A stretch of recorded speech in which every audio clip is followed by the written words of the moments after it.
നമസ്കാരം. പലരും ചോദിക്കാനുള്ള ക്വസ്റ്റ്യനാണ്, how do you pick share?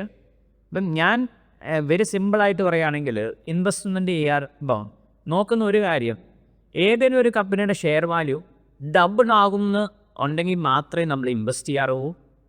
അപ്പോൾ സെക്കൻഡ്, ഫോർ മീ ഒരു കമ്പനിയുടെ ഷെയർ വാല്യൂ ലോങ് ടൈമിൽ കൂടുന്നത് എങ്ങനെയാണെന്ന് ചോദിച്ചു കഴിഞ്ഞാൽ, ആ പറയുന്ന കമ്പനിയുടെ പ്രോഫിറ്റ് കൂടുകയാണെങ്കിൽ ആ പ്രൊപ്പോർഷനേറ്റ് ആയിരിക്കും ഒരു ലോങ് ടൈം ഫ്രെയിം വർക്കിൽ ആ കമ്പനിയുടെ ഷെയർ പ്രൈസ് മൂവ് ചെയ്യുന്നത് നമുക്ക് ഹിസ്റ്റോറിക്കലി ഉള്ള കമ്പനികളുടെ അനാലിസിസ് നോക്കിക്കഴിഞ്ഞാൽ അറിയാൻ പറ്റും. അപ്പോൾ ആദ്യം നമ്മൾ വാങ്ങിക്കുന്നത് ഡിസ്കൗണ്ടിൽ വാങ്ങിക്കുക. എപ്പോഴാണോ when all are about to sell it or whenever there is a panic in the market, ആ സമയത്ത് നമ്മൾ വാങ്ങിക്കുക. നമ്പർ 2, വാങ്ങിക്കുന്ന കമ്പനിക്ക് ഗ്രോത്ത് ഉണ്ടോ എന്ന് നോക്കുക.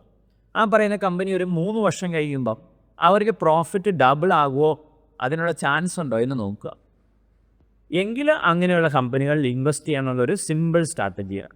അതിന് വേറെ ഒരു സ്ട്രാറ്റജിയും കൂടി എന്നാന്ന് ചോദിച്ചു കഴിഞ്ഞാൽ, അതിനൊരു ഇൻഡിക്കേഷൻ ഞാൻ നോക്കുന്നത് എന്നാന്ന് ചോദിച്ചു കഴിഞ്ഞാൽ, നമ്മളൊരു എക്സാമ്പിളോടൊരു ചായക്കട, അത് അത്യാവശ്യം ഫേമസ് ആയി കഴിഞ്ഞാൽ അതിൻ്റെ പ്രോഫിറ്റബിലിറ്റി അല്ലെ അവിടുത്തെയുള്ള സെയിലൊക്കെ ഓൾമോസ്റ്റ് ആ സിമിലർ റേഞ്ചിലായിരിക്കും, വലിയ വേരിയേഷൻസ് ഉണ്ടാവില്ല.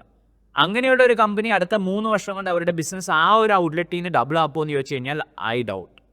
പക്ഷേ എപ്പോഴാണോ ഈ പറയുന്ന ചായക്കട അല്ലെങ്കിൽ ഈ ഒരു ടീ ഷോപ്പ് അവർ വേറെ ഒരു ലൊക്കേഷൻ ഐഡൻറ്റിഫൈ ചെയ്തിട്ട് 1, 2, 3 ഔട്ട്ലെറ്റുകൾ സ്റ്റാർട്ട് ചെയ്ത് കഴിഞ്ഞാൽ that is an indirect indication that ഈ പറയുന്ന ബിസിനസ് ഡബിളാകാം, പ്രോഫിറ്റ് ഡബിളാകാം. അപ്പം നോർമലി നിങ്ങൾക്ക് ബാലൻസ് ഷീറ്റ് വായിക്കാൻ അറിയാമെങ്കിൽ ഒരു കമ്പനിയുടെ അസറ്റ് ഡബിൾ ആകുന്നുണ്ടോ എന്ന് നോക്കുക. അപ്പോൾ ഒരു കമ്പനിയുടെ അസറ്റ് ഡബിൾ ആവുന്നുണ്ടെങ്കിൽ ചിലപ്പം എക്സിസ്റ്റിംഗ് അസറ്റ് റീപ്ലേസ് ചെയ്യാനായിരിക്കും, അതുകൊണ്ട് കാര്യമൊന്നുമില്ല.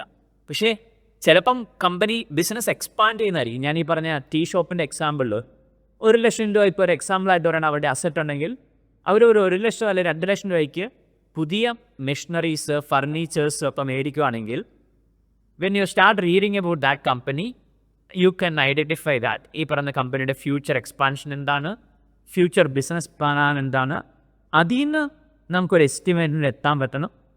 ഈ പറഞ്ഞ കമ്പനിയുടെ ബിസിനസ് വരുന്ന 3 ഇയേഴ്സ് അല്ലെങ്കിൽ 4 ഇയേഴ്സ് കൊണ്ട് ഡബിൾ ആകുമോ, എങ്കിൽ ഡബിൾ ആവുന്നതാണ് നിങ്ങൾക്ക് ചാൻസ് എങ്കിൽ ആ കമ്പനി എപ്പോഴാണോ മാർക്കറ്റിൽ പ്രൈസ് കം ഡൗൺ ആവുന്നതോ പാനിക്കാവുന്നതോ അന്നേരം വാങ്ങിച്ചു കഴിഞ്ഞ് കഴിഞ്ഞാൽ ഒരു 3 to 4 ഇയർ കഴിയുമ്പോൾ നമ്മൾ ഇൻവെസ്റ്റ് ചെയ്ത കമ്പനിയുടെ ഷെയറിൻ്റെ value logically it has to double.